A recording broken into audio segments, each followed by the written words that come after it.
Hi friends, welcome back to our channel. This video is sponsored by Bimotap. வீட்டுக்கு தேவையான அனைத்து பொருட்களும் கம்மியான பிரைஸ்ல வாங்கி என்ஜாய் பண்ணுங்க. நம்மளோட பைமோடாப்ல ஆப் லிங்க் டிஸ்கிரிப்ஷன்ல இருக்கு. பர்ச்சேஸ் பண்ண மறந்துடாதீங்க. இப்போ உங்க வீடியோக்குள்ள போயிடலாம். உங்களோட வாழ்க்கையில உங்களை யாரோடையும் நீங்க கம்பேர் பண்ணிக்காதீங்க. அப்படி கம்பேர் பண்ணி உங்களை நீங்களே தாழ்த்திக்காதீங்க. உங்களோட வாழ்க்கையில் உங்களுக்கு நீங்கள் மட்டும்தான் எடுத்துக்காட்டு அப்படின்றதுல ரொம்ப தெளிவாக இருங்க.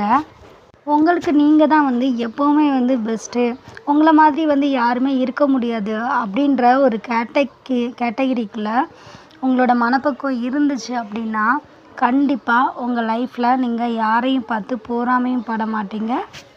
யார் முன்னாடியும் நீங்கள் தலை குனிஞ்சு தாழ்ந்து போய் நிற்க மாட்டீங்க. ஒரு உயரமான இடத்துல நீங்கள் இருந்தால் கூட உங்களை நினச்சி நீங்கள் பெருமைப்பட மாட்டீங்க. உண்மையை சொல்லப்போனால் இந்த உலகத்தில் யாரை மாதிரியும் யாரும் இருக்கவே முடியாது. ஸோ எல்லாருக்குமே பார்த்திங்கன்னா ஒரு சில ப்ளஸ் அண்ட் மைனஸ் கண்டிப்பாக அவங்களோட லைஃப்பில் இருக்கும். ஒவ்வொருத்தங்களுக்கு ஒவ்வொரு ப்ளஸ் இருக்கும். அதை கண்டுபிடிச்சி அது வழியில் போய் ஜெயிக்கிறவங்க கண்டிப்பாக ஒரு நல்ல நிலமையில தான் இருக்கிறாங்க.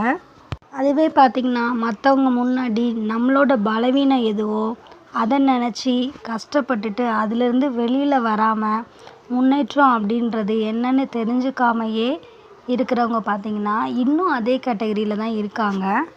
அடுத்தவங்க ஜெயிச்சிட்டாங்க அப்படின்னு நம்ம திரும்பி பார்த்து அவங்கள மாதிரி நம்ம வரணும்னு நினைக்கிறத விட நம்மளுக்கு என்ன இருக்குது, நம்ம என்ன பண்ணலாம், என்ன பண்ணால் நம்மளோட லைஃப்பில் நம்ம ஒரு சக்ஸஸான நிலைமைக்கு போகலாம் அப்படின்றத தெரிஞ்சுக்கிறவங்க தான் உண்மையிலேயே புத்திசாலி. நம்மளோட காயத்துக்கு மருந்து போடுறவங்கள விட நம்மளுக்கு யார் காயப்படுத்துவாங்களோ அந்த மாதிரி உறவுகளுக்காக நம்மளை காத்திருக்கிற வைக்கிறது பார்த்திங்களா, அதுதான் இன்றைய காலகட்ட வாழ்க்கை அப்படின்றது. நம்மளோட வாழ்க்கையில் நம்ம நிறைய விஷயத்தில் பட்டு இதுக்கு மேலே நம்மளால் எதுவுமே முடியாது அப்படின்ற ஒரு சுச்சுவேஷனில் நம்ம எடுக்கக்கூடிய முடிவு பார்த்திங்கன்னா ஒருத்தங்களை பற்றின விமர்சனமாக மட்டும்தான் இருக்கும். இதே எதுவுமே நடந்தாலும் நம்ம இதுக்கப்புறம் கண்டிப்பாக என்ன ஆனாலும் பார்த்துடலாம் அப்படின்னு எடுக்கக்கூடியவங்க அவங்களோட ஆயுதம் பார்த்திங்கன்னா கண்டிப்பாக அது சிரிப்பாக மட்டும்தான் இருக்கும். அவங்க ஒரு நல்ல நிலமையில இருக்கிறாங்களோ இல்லைங்களோ, பட் அந்த சிரிப்பு அப்படின்றது அவங்களுக்கு எப்போதுமே அவங்களோட லைஃப்பில் இருந்துகிட்ருக்கும். உள்ளுக்குள்ளேயே எவ்வளோ வலியும் வேதனையும் இருந்தால் கூட வெளியில் மற்றவங்க கண்ணுக்கு பார்க்கும்போது சிரிக்கிற மாதிரியே இருக்கும். அதே மாதிரி தன்னை சுற்றி உள்ளவங்களையும் அவங்க எப்போவுமே ஒரு சிரிப்பாலேயே நிரப்பி வைப்பாங்க அப்படின்றது தான் உண்மை. இந்த மாதிரியான பர்சன்ஸ் நம்மளோட வீடியோவை பார்த்துட்ருக்கீங்க அப்படின்னா மறக்காமல் கமெண்ட் பாக்ஸில் கமெண்ட் பண்ணுங்கள். அப்படியாப்பட்ட பர்சன் பார்த்திங்கன்னா அவங்க லைஃப்பில் ஒரு இமயமலையே விழுந்தால் கூட அந்த இடத்துலையும் அவங்களுக்கு சிரிக்கிற மாதிரி ஒரு மனப்பக்குவம் மட்டுமே இருக்கும். அப்படி ஒரு பக்குவத்திற்குள்ளே இருக்கிறாங்க அப்படின்னா என்றைக்குமே அவங்க எல்லா விஷயத்துலையுமே ஜெயிக்கலாம். அந்த ஒரு மனப்பக்குவம் இல்லாத மனுஷங்க தான் நிறைய இடத்துல மனந்தடுமாறி போய் விழுறாங்க. அது மட்டும் இல்லாமல் நிறைய இடத்துல மனசு உடஞ்சும் கஷ்டப்படுறாங்க. அதே மாதிரி நிறைய இடத்துல நம்ம மனசில் இருக்கிறதெல்லாம் கொட்டி தீர்த்துடலாம் அப்படின்னு கூட யோசிக்கிறாங்க.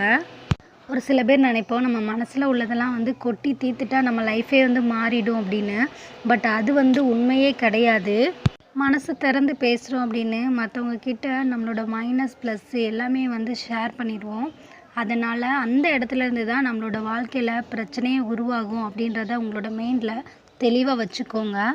ஒரு மனுஷனால் நம்மளுக்கு வர்ற கஷ்டத்தை விட நம்ம மனசாலேயே தான் நம்ம நிறைய பேர் நிறைய கஷ்டத்தை அனுபவிச்சிட்ருக்கோம்.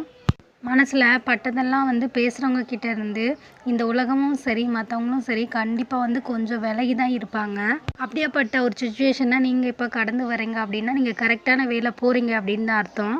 நம்மளோட தேவை ஒருத்தங்களுக்கு எந்த அளவுக்கு முக்கியமாக இருக்கோ அந்த அளவுக்கு தான் நம்ம அவங்களுக்கு முக்கியமானவங்களாக இருப்போம் அப்படின்றதையும் உங்களோட ஞாபகத்தில் வச்சுக்கோங்க. உங்களோட தேவை இன்னொருத்தங்களுக்கு தேவைப்படுது அப்படின்னா நீங்கள் தேலாவே இருந்தாலும் அவங்க உங்கள் பின்னாடி தான் வருவாங்க. அந்த இடத்துல நீங்கள் தேவையில்லை அப்படின்னு தெரிஞ்சிச்சுன்னா நீங்கள் தேனையே கொடுத்தா கூட அதை விஷம்னு நினச்சி தான் பயப்படுவாங்க. ஸோ தேவையில்லாதவங்களுக்காக உங்களோட வாழ்க்கை தரத்தை என்றைக்குமே